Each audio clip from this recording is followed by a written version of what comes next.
என் இனிய ஜோதிட சொந்தங்கள் அனைவருக்கும் என் அன்பான வணக்கம். நட்சத்திர சூட்சும வகுப்பு வருகின்ற 24/5/2024 அன்று மாலை 7 மணி அளவில் வகுப்பு துவங்குகிறது. ஆன்லைனில் வகுப்பு நடைபெறும். இந்த வகுப்பானது மிக அற்புதமான ஒரு வகுப்பாக ஏற்பாடு செய்திருக்கிறோம். இந்த வகுப்பில் கலந்து கொள்ளக்கூடிய அனைவருக்கும் பலன் சொல்வதற்கு எளிய முறையில சில சூட்சமங்களை சொல்ல போறோம். இப்போ ஒரு மனிதன் பிறப்பு எடுக்கிறான். அந்த பிறப்பு எடுக்கும்போது அவன் பிறக்கும்போது தாயினுடைய கருவறையிலிருந்து வந்து தொப்புள் கொடியை கட் பண்ணோன்ன முதல் சுவாசம் ஏற்படுது. அந்த சுவாசம் தான் அவனுடைய பிறப்பு. அந்த பிராணத்தை அவை பிராணவாயுவை உட்கொள்கிறான். இந்த பிராணவாயுவை அவன் உட்கொண்டவுடன் தான் இந்த ஜீவன், இந்த இதயம், இந்த நுரையீரல் எல்லாமே இயக்கம் ஏற்படுகிறது. இந்த ஜென்மமே ஸ்டார்ட். அப்ப இவனுக்கு எது ஆதாரமா இருக்கு அப்படின்னா அந்த பிராணம் தான், இந்த காற்று தான். இந்த காற்று பஞ்சபூத தத்துவத்தின் இந்த ஜோதிடத்துல எதோட தொடர்புடையது அப்படின்னா நட்சத்திரத்தோட தொடர்புடையது. நட்சத்திரம் தான் பிராணன். அந்த நட்சத்திரம் என்ற பிராணத்தை இவன் சுவாசிக்கிறான். அப்ப அடிப்படையான விஷயம் நட்சத்திரம் தான். அதுதான் மூச்சு காற்று. அப்ப இந்த வான்மண்டலத்துல இவன் பிறக்கும் போது எந்த நட்சத்திரத்துல சந்திரன் பயணிக்கிறாரோ அதுதான் அவன் வாழ்க்கையினுடைய ஜென்மம் தொடக்கம். அதனாலதான் கோயிலுக்கு போனோன்னு உன்னுடைய ஜென்ம நட்சத்திரம் என்ன அப்படின்னு கேட்கிறாங்க.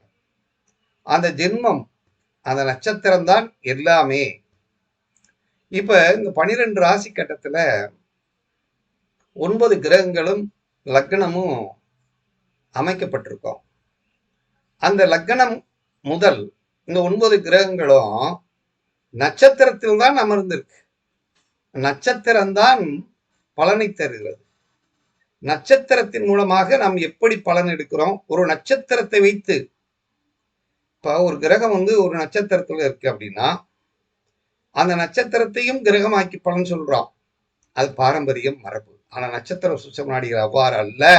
நல்லா புரிஞ்சுக்கிறோம். நீங்க நண்பர்களே, ஜோதிட அபிமானிகளை நல்லா புரிஞ்சுக்கிறோம். நீங்க நம்ம என்ன சொல்ல போறோம் அப்படின்னா அந்த நட்சத்திரத்தினுடைய இயல்புகள், காரகத்துவம், தன்மைகளை இந்த இடத்துல நம்ம படிக்க போறோம்.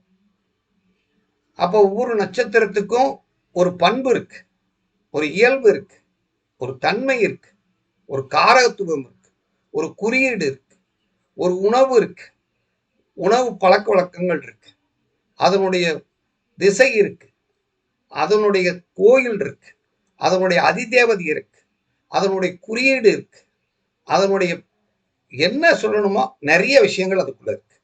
நம்ம எல்லாத்தையுமே படிக்க போறோம். இப்ப இந்த நட்சத்திரத்துல நம்ம தெரிஞ்சுக்கிறோம் அப்படின்னா நம்ம படிக்க போறது நட்சத்திர மண்டலம். 27 நட்சத்திரங்களை படிக்க போறோம்.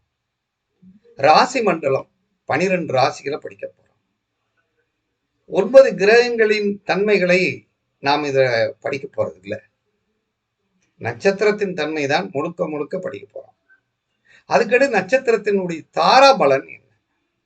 இப்ப நட்சத்திரத்தின் தாராபலன் எவ்வாறு கண்டுபிடிச்சிருக்காங்க, அதனுடைய பயன்பாடு என்ன, தாராபலன் என்ன, எல்லாமே 9 தாராபலன் மற்ற நட்சத்திர தாரையை வச்சு பலன் சொல்றாங்க. நம்ம அப்படி இல்லை. 27 நட்சத்திரத்துக்கு தாராபலன் சொல்ல போறோம். அந்த 27 நட்சத்திரத்தையும் எப்படி தாராபலன் பார்ப்பது, ஜென்ம நட்சத்திர ஜென்ம நாள் என்பது எவ்வாறு பார்ப்பது, ஒரு நல்ல நாள், ஒரு நல்ல மூர்த்தத்தை எப்படி குறிக்கிறது, லக்ன ரீதியாக, தசாபுக்தி ரீதியாக, அல்லது கிரகம் எவ்வாறு எந்த தாராபலனத்தில் அமர்ந்து பலன் தருது அப்படின்னு நம்ம படிக்கிறோம். அப்ப நட்சத்திரம்தான் பிறந்த அந்த சுவாசம் அன்னைக்கு ஆரம்பிக்குது. அவனுடைய வாழ்நாளில் சம்பவங்கள் எல்லாம் நட்சத்திரம் தீர்மானம் பண்ணுது. ஆனா அந்த நட்சத்திரத்தினுடைய அடிப்படையானது விதிகள். 12 ராசி கட்டங்கள், 9 கிரகங்கள், அது அமைப்பு எல்லாம் விதிகள். அந்த விதிகளை எடுத்து நடத்தக்கூடிய தன்மை யாருக்கு இருக்குன்னா நட்சத்திரத்திற்கு தான் இருக்கு. சந்திரன் பயணிக்கின்ற நட்சத்திரத்தின் நிலை இருக்கு. அப்ப இந்த சந்திரன் எந்த நட்சத்திரத்தில் பயணிக்கிறாரோ அதுதான் தசா புத்தி அந்தரம் சூட்சமம். அப்ப வாழ்நாளில் இந்த தசை, இந்த புத்தி, இந்த அந்தரம், அதாவது முத அஸ்வினி நட்சத்திரத்தில் ஒருவர் பிறந்துட்டார்னா கேது தசை தொடங்குகிறது 7 ஆண்டு. அப்ப அந்த 7 ஆண்டுகளுக்கு இந்த கேள் தான் பொறுப்பு. ஆனால் அந்த அஸ்வினி தான் பொறுப்பு. இப்படி அதுக்கடுத்து பரணி சுக்கிரன், அப்படி கிருத்திகை சூரியன், இப்படி தசைகள் வருது. இதை அடிப்படையாக இப்படி அமைச்சிருக்காங்க. நம்ம அப்படி அல்ல, அதையும் பார்த்து விடுகிறோம். அதோடு இப்ப நம்ம தெரிஞ்சுக்கிறது என்ன அப்படின்னா நட்சத்திர சூட்சமம். இந்த நட்சத்திரத்துக்குள்ள எவ்வளவு விஷயங்கள் இருக்கு அப்படிங்கிறத நம்ம பார்க்க போறோம். சரி, இப்போ ஒருத்தர் அஸ்வினி நட்சத்திரத்துல ஒருத்தர் பிறந்திருக்காருன்னு வச்சுக்கோங்களேன், அல்லது அஸ்வினி நட்சத்திரத்துல லக்னம் விழுந்திருக்குன்னு வச்சுக்கோங்களேன், அல்லது அஸ்வினி நட்சத்திரத்துல ஒரு கிரகம் இருக்குன்னு வச்சுக்கோங்களேன். அந்த கிரகத்துக்கு இந்த அஸ்வினி என்ன தரப்போறார்? இப்ப உதாரணமாக நம்ம இன்னைக்கு ஒரு வீடியோவில் அஸ்வினி நட்சத்திரத்தினுடைய குறியீடு என்ன? நம் முன்னோர்கள் பெரிய அறிவாளிகள். ஒவ்வொரு நட்சத்திரத்தையும் உற்று நோக்கி ஒரு பொருளோட, ஒரு உருவத்தோட ஒப்பிட்டு என்ன உருவம் இருக்கிறது, அந்த உருவத்திற்கேற்ற இயல்புகள் இருக்கின்றன அப்படின்னு கண்டுபிடிக்கிறாங்க. இப்ப அஸ்வினிய வானத்தை படுத்துக்கிட்டு அண்ணாந்து படுத்துக்கிட்டு உத்து பார்க்கும்போது அவருக்கு தெரிஞ்சது என்னன்னா குதிரையின் முகம். அப்படி குதிரையினுடைய முகத்தை அப்படி அவருக்கு தெரியுது. அப்ப குதிரையோட முகம் தெரிஞ்ச உடனே அப்ப குதிரையின் முகத்துக்கும் அஸ்வினிக்கும் ஒரு தொடர்பு இருக்கு அப்படின்னு. சரி, எப்படி எல்லாம் அவருக்கு சிந்திச்சிருக்காங்க பாருங்க. இப்ப சாதாரணமா நம்ம சிந்தனைகள் இப்படி இருக்குன்னா அவங்க அந்த குதிரையின் முகத்தை நல்லா கவனிச்சு பார்க்கும்போது குதிரை என்பது ஒரு பயணத்தினுடைய வாகனம். ஒரு இடத்திலிருந்து ஒரு இடத்துக்கு நம்மளை சேஃப்டியா வேகமாக பயணம் செய்யக்கூடிய ஒரு வாகனம். அப்ப அஸ்வினி என்பது ஒரு வாகனம். அப்ப குதிரை, அந்த குதிரையின் முகம், குதிரையின் முகத்தை நீங்க நல்லா பார்த்தீங்க அப்படின்னா பயணம். அப்ப குதிரைக்கு அடுத்து அந்த காலத்திலே விலங்குகளில் பயணித்த மனிதன் ஒரு வாகனத்தை கண்டுபிடிச்சார், அதுதான் மிதிவண்டினி. அந்த மிதிவண்டியினுடைய அந்த சீட்டை பார்த்தோம்னா குதிரையின் முகமாகவே இருக்கும். நீங்க இப்ப கூட 2 வீலர் கூட பாருங்க, அந்த குதிரையின் முகமாகவே போட்டிருப்பாங்க. இருக்கையில் உட்கார்ந்து நாம் வேகத்தை போகும்போது பின்பக்கம் அகண்டும் முன்பக்கம் கூர்மையாக இருக்கும்.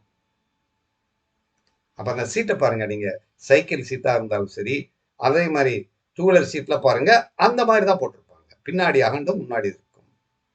அது மட்டும் இல்ல, ஒரு போர்வாலை எடுத்தாலும் கூட அந்த போர்வால் பின்பக்கம் அகன்றா முன்னாடி கூர்மையாகவும் இருக்கும். ஒரு அறுக்கக்கூடிய ரம்பத்தை பாருங்கள், அதுவும் அது மாதிரி குதிரை மாறாகத்தான் இருக்கும். இதெல்லாம் வேகமாக இயக்கக்கூடியது அப்படின்னு நம்ம அர்த்தம். ஒரு யாழ் எடுத்து பாருங்க, அந்த யாழும் அதே மாதிரிதான் இருக்கும். ஒரு பக்கம் அகண்டு அப்படியே இருக்கும். மனிதனுடைய நாக்கு பாருங்க, இந்த நாக்கு தான் அஸ்வினி. நாக்கு தான் அஸ்வினி. சரி, இப்படி ஒவ்வொரு பொருளுக்கும் அதே மாதிரி காலனுடைய சுவடுகளை பாருங்க, அடியை பாருங்க, அதுவும் அஸ்வினிதான்.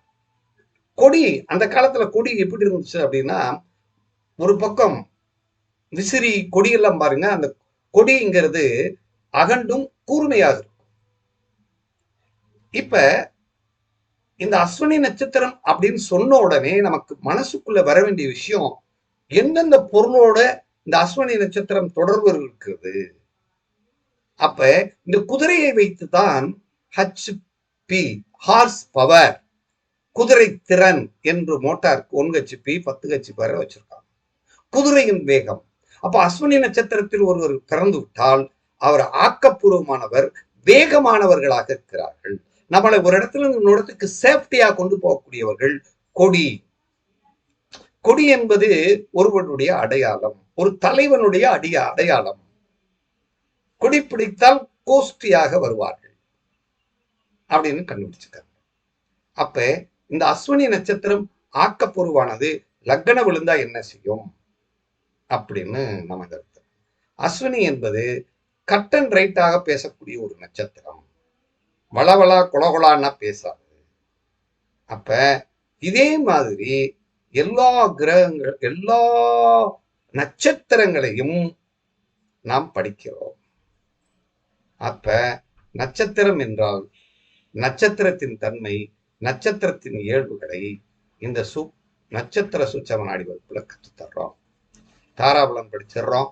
அதே மாதிரி நட்சத்திரத்தை பத்தி பார்த்துறோம். இந்த நட்சத்திரத்துக்கு என்ன உணவு, இந்த நட்சத்திரத்துக்கு எந்த மாதிரியான உடை, இந்த நட்சத்திரத்துக்கு எந்த மாதிரியான தன்மை அப்படிங்கிறத பார்த்து அதன் வழியாக பலனை எடுப்பதற்கு ஒரு அரிய வாய்ப்பை பெற்று தந்திருக்கோம். சொல்ல போறோம், செய்ய போறோம். அதனால இந்த வகுப்பில் கலந்து கொள்ளுங்கள். இதற்கு வருகின்ற 24 மே மாதம் 2024 அன்று சுக்ரன் டிவி நேயர்களும் அவர்களுடைய என்னுடைய நண்பர் ஜெயதுரராஜ் அவர்களுடைய ஒத்துழைப்பின் பேரிலையும் இந்த பயிற்சி நடக்கிறதுக்கு, அவருடைய தலைமையில் இந்த பயிற்சி நடக்கிறதுக்கு, இந்த பயிற்சிக்கு கலந்து கொள்ளுமாறு உங்களுடைய அன்போடு வரவேற்கிறேன். ஜெய்பாபா கடைப்பெரியார் வரவேற்கிறேன். எங்களுடைய போன் நம்பர், அதாவது எங்களோடு தொடர்பு கொள்ளுங்கள், உங்கள் தொடர்பு கொண்டு பதிவு செய்யுங்கள் கூறி, அதாவது எங்களுடைய தொலைபேசி எண் 97 86 420 328. இந்த தொலைபேசியில் தொடர்பு கொண்டு நீங்கள் பதிவு செய்து கொள்ளுங்கள். நன்றி, வணக்கம். வாழ்க வளமுடன், வாழ்க வையகம். குரு வாழ்க, குருவே துணை. இறையருளும் குருவருளும் என்றும் துணை நிற்கும்.